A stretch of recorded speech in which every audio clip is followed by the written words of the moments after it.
Okay, here we are, and here goes nothing. So this morning I found myself going back in time and watching some of my videos from when I was 11 till I was 16 years old, and just sort of seeing the journey that had happened there.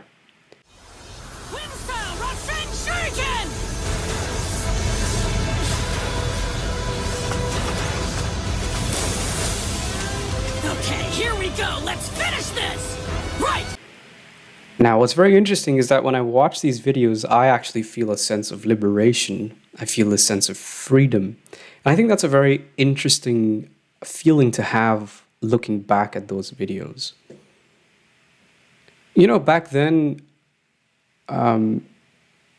it was rare to do stuff like that. In today's world, I think people have access to technology and tools and AI. And we can pretty much do whatever we want now, right? So at the end of the day, now it becomes more of with what intention are you doing stuff. But back then, you had to really go out of your way to do any small stuff, like any small video, any small soundtrack, whatever it was. You really had to go out of your way because things weren't really readily available. And the sense of freedom is coming from the fact that maybe, perhaps because when I was younger, I didn't wait for anything. I didn't wait. I remember thinking, wouldn't it be cool if I did X, Y, and Z, and then I would just go and do it?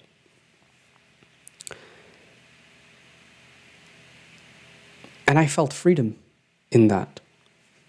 I felt that it didn't matter what tools I had or the lack of, what technology I had or the lack of, or even if I had a video, like if I had something to make a video about or not, didn't matter. I just wanted to do something cool. I started off my first channel when I was 11. And the first video I ever made was how to download Google Chrome on a Windows machine. And the way I made that video was I took our family camera and I recorded the screen. So my camera was literally, the camera was here and this is the screen, and I was just making this video. How to download Google Chrome. And it never occurred to me that nobody would watch this video because Google Chrome is a free tool and everybody knows how to download Google Chrome. But you know what? It didn't matter to me. Then I did the same thing with how to download Google Earth, so on and so forth. But when I was doing that, one of the biggest questions in my mind was, how can I make this video better? I wish there was a tool that could record the screen and see in high definition what is going on rather than holding a piece of camera here and doing it. And it turns out there was a piece of software that did that. So I found that software and then I started making some more of these random tutorials, you know. Now I grew up a lot on Naruto. Naruto, I still talk about it so much. And I've always wanted those powers.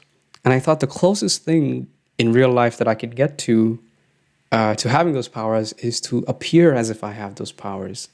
So the likes of Photoshop and After Effects became a pretty core part of my life. And nobody taught me these things. These were all taught from YouTube, how to make a Rasengan in Adobe After Effects, or how to make a Chidori. And, you know, look back, those videos are still up there. If you ever went to watch one of those, you'd see what I'm talking about. But there was this sense of freedom. I just want to express something, and I want to do it through this creative art form. I didn't really care what people were saying or, you know, the criticism that I was receiving. I was like, there's no better time to do this. I'm just going to do this. So I did. I just did it. When I was 13 years old, I was hospitalized because of something that had happened in my right thigh. And it got to the point where if we hadn't done the surgery, you know, the fluids would sort of reach my spine and some more terrible things would happen. So we got the surgery done. It was okay. I took it on as an experience. And then I was hospitalized for a couple of days after, or maybe a week or so. I don't remember the exact timing, but my exams were coming up.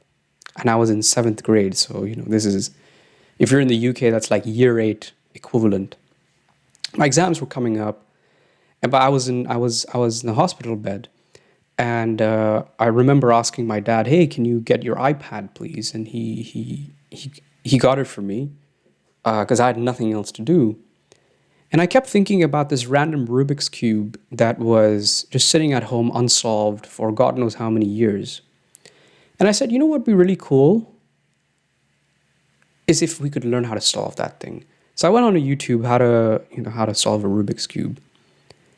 And when someone explained it very methodologically, I hope I pronounced that right, I was like, oh, hang on a second. There's a method to it. So if we learned the method, then we can solve the Rubik's Cube. So as soon as I got home, I picked up the Rubik's Cube and I solved it. And it was such a mind-blowing thing for me because I think that was one of my first memories of looking at something and realizing there's more to this thing than what appears to the eye. Because every time you try and solve a Rubik's Cube and you may not know the method, any piece that you put in its correct position almost inevitably had to be removed for another piece to be put on there for this piece to then come back and match. So that was the beauty of this. So you really had to think outside the box in order to be able to solve a Rubik's Cube. As a 13-year-old, that completely blew me away. I got obsessed with Rubik's Cubes. One of my friend's dads gifted me what is called a 4x4, which is a slightly bigger version of the Rubik's Cube, of a standard Rubik's Cube. And I remember it blowing my mind even more because I had no idea this thing even existed. And you know what started to happen? I started consuming a lot of these videos from people around the world who are unboxing and reviewing Rubik's Cubes. And I said to myself, you know what would be really cool? If I could become one of them. There was something about something that has completely blown my mind and combine it with something where I can have a creative freedom to it. Now, I didn't have any good cameras. I didn't really have cubes either. So what I ended up doing was I ended up going to the local markets around my home, to stationery shop or those local Friday markets. If you're from India, you know what I'm talking about. And I would just pick up a cube and I would borrow our family camera or like one of the pocket cameras that we had. And we didn't have a tripod. I didn't even know what a tripod was. And I would sort of angle it on top of the shelf so that the lens was looking down and it would appear as if the camera was on a tripod. I got this from the local market for 70 bucks, 70 rupees, which is equal to $1.147. And the reason I bought this is because And then I would just unpack this thing. I'd say this is 20 rupees, 50 rupees, or 70 rupees. And this one sucks. This one is okay. This one is not okay, whatever. And somehow people were watching those videos. Soon after, a couple of really nice people approached me on Facebook. And they said, hey, we've got a community in Delhi. Why don't you join us? And I remember at the time I was 13, maybe 14. And these guys were like 17, 18, 19 years old. And I looked up to them and I said, these guys are so cool. And every time we didn't meet I didn't meet them often, but every time I did meet them, it felt like we were just a bunch of nerds coming together and geeking out, which was just a fantastic feeling. Finally, my turn came. This was my first time in a competition and I was nervous, like way nervous. I solved the cube once, but did a double algorithm and I had to solve it 2 times. Stuff happens. We would talk about cubes and, how to tension them, how to make them perform a certain way so that, you could go to competitions and, have a better method and things like that. And then I was invited to those competitions. I started making videos there. But there was just so much joy in that. There was just joy in creating and expressing and talking about things that excite you. And I didn't know that people would watch that. I just made it because I thought it was going to be cool to make it. The journey was the reward for me. And then it just so happened that my channel started to grow to the point where a lot of people from even outside of India were watching my videos. So companies from around the world would sponsor my channel and give me free Rubik's Cubes for me to review. And it had also gotten to the point where I wanted to start modifying some of these cubes myself. So I did. And people really liked that. So I started selling them. And I did this through this really wonderful group of people who at the time would have been 21, 22, and they opened up a Rubik's Cube store. And I think I owe a lot of my early on confidence to these guys, because these guys never discouraged me. They always empowered me to do more, to grow, and that let us know in whatever way we can help. So we had a loyal sort of partnership. I would sell my cubes through this company because I was too young. I was 14 years old. I didn't have a bank account or anything like that.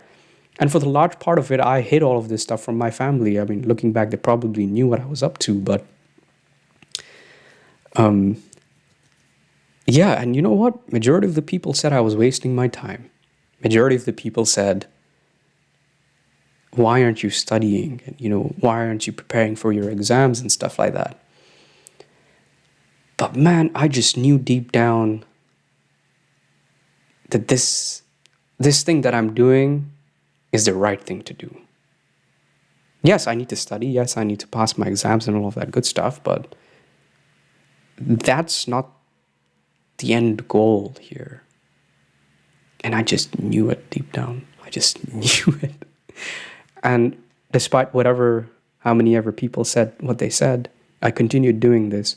And actually, that's the very thing that, got me the scholarship to come to the UK. And I came to the UK around 10 years ago. That was 10 years ago, September 13th, 2015.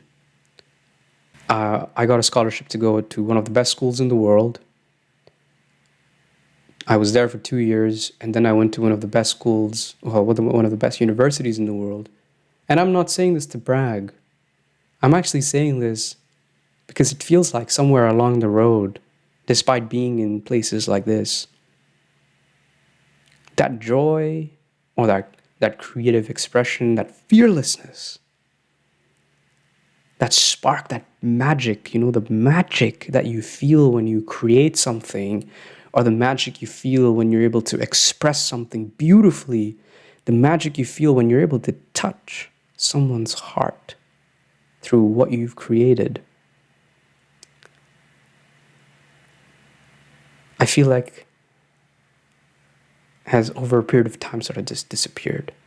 And I have learned a tremendous amount these past 10 years.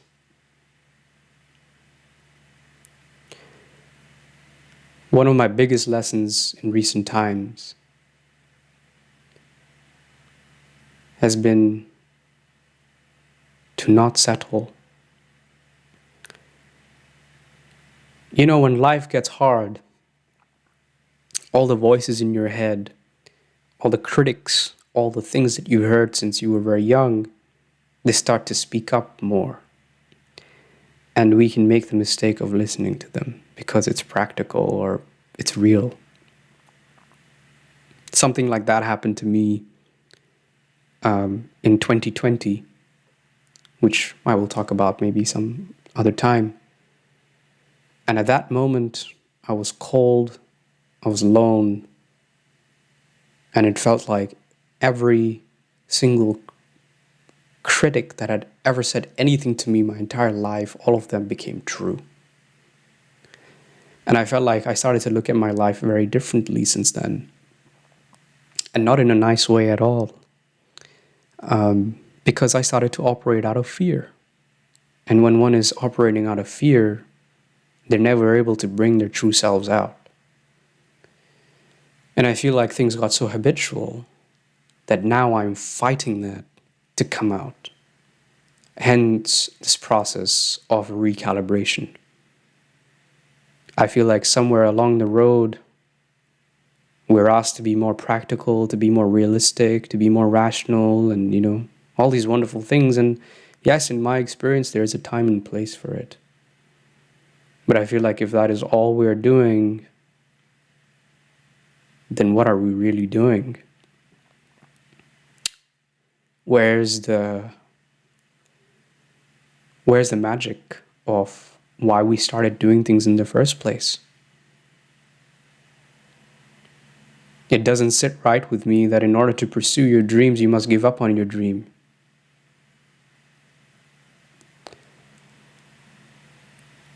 But this is the thing. It's like it just happens over a period of time. And the reason why I'm being so public about this is so that it can ignite some hope and some inspiration, because I have no doubt that I will make it out of this. I have no doubt. It is just a matter of time. And the fact that I'm choosing to put this video out there means I've started the process. So my humble desire here is that it invokes some inspiration to whoever's listening, to whoever might be feeling the same. Because I do feel like this is an inevitable part of our journey. Every superhero or every character that I've ever looked up to has been through this countless times. And life will hit you hard, very much. But it's not about how hard you can get. It's not about how hard you can hit. It's about how hard you can get hit and keep moving forward. How much you can get up and keep moving forward.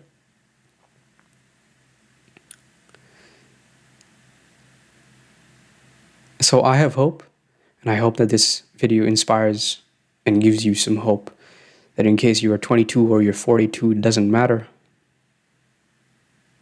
That you decide right now with me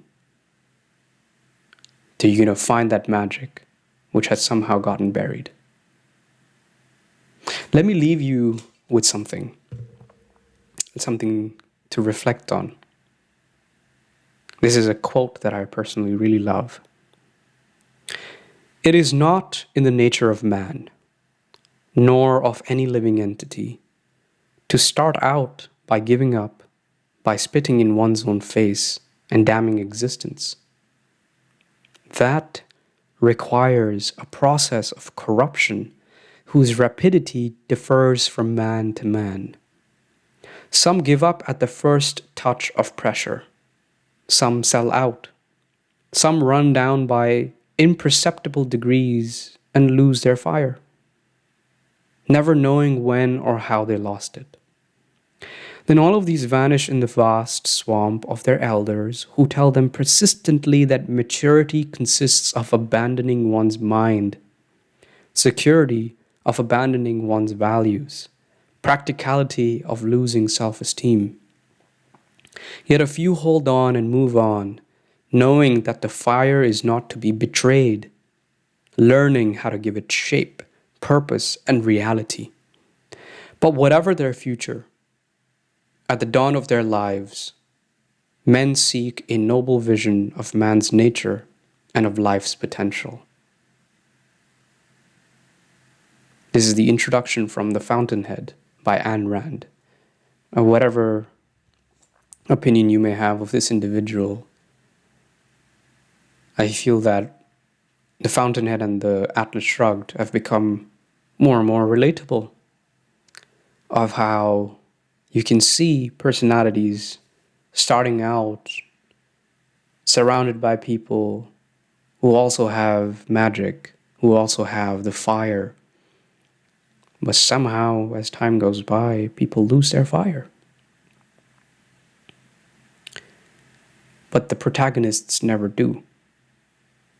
They're aware that the fire is dimming, but they never give up. So my sincere hope is, if you feel like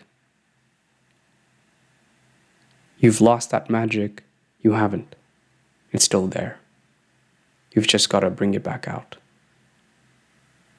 On that note, until next time, take care.